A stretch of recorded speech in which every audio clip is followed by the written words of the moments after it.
Tonight, political chaos threatens in Pakistan as the results don't go the military's way and jailed Imran Khan's candidates surge into the lead.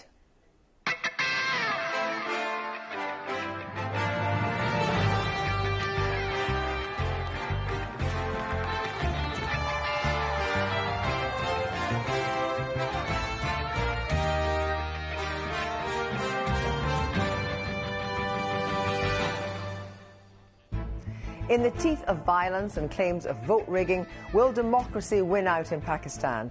Imran Khan's in jail, so his supporters tonight released an AI-generated victory speech. मेरे पाकिस्तानियों, आपने कल vote देकर अपनी हकीकी आज़ादी की बुनियाद रख दी है।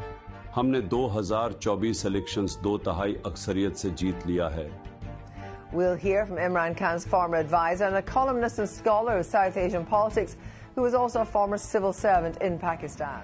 Good evening. Pakistan is in political chaos tonight after an election marred in violence and allegations of poll rigging in which the military tried and failed to control the outcome. Despite their preferred candidate, the Pakistan Muslim League's Nawaz Sharif claiming a fourth victory, independents loyal to his rival, the jailed former Prime Minister Imran Khan, who are not allowed to campaign under his party's name, have emerged as the largest political force. Tonight, there is no government in Pakistan. Sharif has both claimed victory and admitted that he needs a coalition to form a majority. Here's Joe Inwood.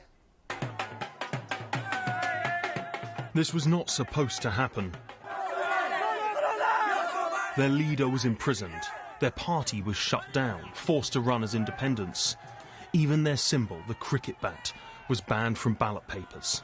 Yet, somehow, last night it was supporters of Imran Khan who were celebrating. For some, a triumph of democracy.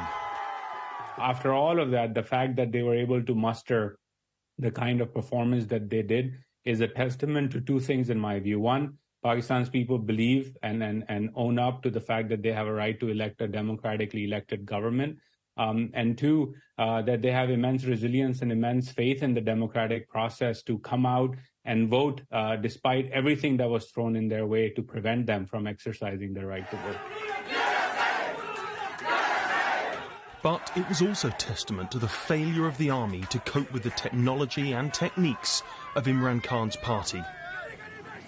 मेरे पाकिस्तानियों, आपने कल vote देकर अपनी हकीकी आज़ादी की बुनियाद रख दी है। Just tonight, his party released this AI-generated victory message from their jailed leader, something they'd done throughout the campaign. It's very cleverly used AI-generated clips of Imran Khan to exhort voters to go to the polls. They asked on polling day, when the internet shutdown was announced, they asked people to turn off the passwords on their internet, so when people were out in neighborhoods and seeking information about whom to vote for, they had access to the internet, even though they didn't have it through their mobile phones. It's widely accepted there were attempts at vote rigging, but this was analog interference in a digital election, and it failed. I think the military establishment has long looked to its intelligence services to give it information about how its game plan was working. And clearly, in this instance, its game plan has gone horribly wrong. That plan was thought to be for this man, Nawaz Sharif, to win. He always denied it, but was widely considered the army's choice. Tonight, he spoke to his supporters. We don't have enough of a majority to run the government ourselves, he says. We invite other parties and candidates to work with us.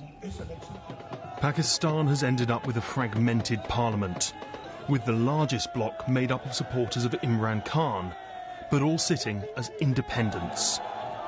I think it's potentially a very serious situation, because what you've got essentially is a situation in which the most popular party, the PTI, in spite of all the measures to prevent it winning, has, if not actually won, it's sort of performed extraordinarily well.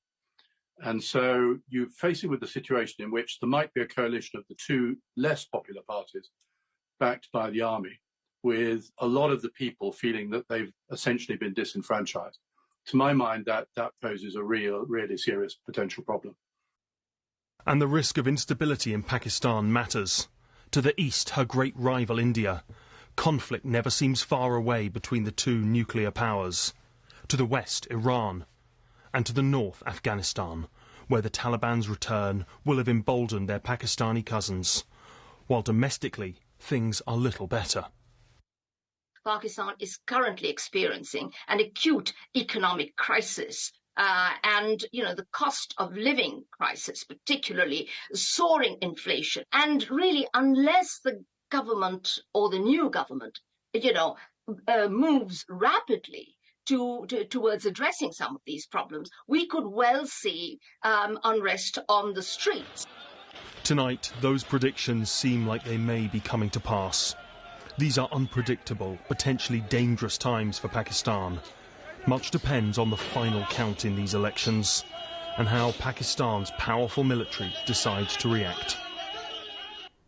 Well, Joe there, but earlier this evening I spoke to Zulfikar Bukhari, current advisor to the chairman of the Pakistan Tehreek-e-Insaf Party and former special assistant to Imran Khan. I asked him about the former leader's next move. Knowing Imran Khan for as long as I have, obviously it would be to appeal all the cases, which is around 100 cases that we're going to court for and contesting, which have been illegally. We believe that the result of the candidates have been changed. So there's about 100 cases which we'll be going to court over and contesting them and hoping to get them overturned. I don't think, knowing Imran Khan and knowing the ethos of our political party, PTI, I don't think we'll be making any coalition for forming a government with any of the main parties. However, we will be forming a coalition with a government to be in parliament, not as an independent, but under one banner, one party. How long do you think could Pakistan stand uncertainty? You know, there was violence during the election campaign. There's been all the allegations of vote rigging. The military didn't get its way, so there is going to be instability.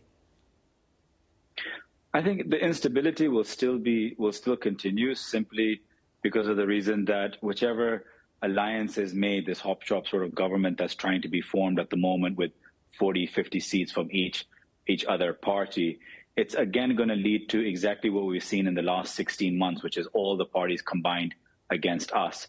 And it didn't work the first time. Pakistan saw a massive rise in inflation, or the dollar against the rupee went from 190 rupees to nearly 400 rupees. I think you're going to see the same thing. Well, we know, of course, that Imran Khan has been sentenced to 14 years. What are the chances of a release? I think the minute we get to a higher court, the sentences were given in a lower court. The minute we go to the high court and the Supreme Court, we are extremely confident that he will be released, and a lot of the charges, if not all, will be thrown out on legal merit and procedural merit. Will he call, do you think, for peace in the country just now? We've always called for peace. We've never wanted anything but peace. But the only thing is that peace doesn't mean staying silent. Peace, we want peaceful protest. Whenever we've had one, we've always wanted to be able to express the freedom of expression peacefully. So providing that the courts take every candidate that has been mistreated and the people's mandate that has been stolen from them is restored, we will continue to go by everything by a political and legal manner as we always have done. And finally, David Cameron raised, and in a statement, serious concerns about what people in Pakistan had raised about the possibility of the unfairness of the vote.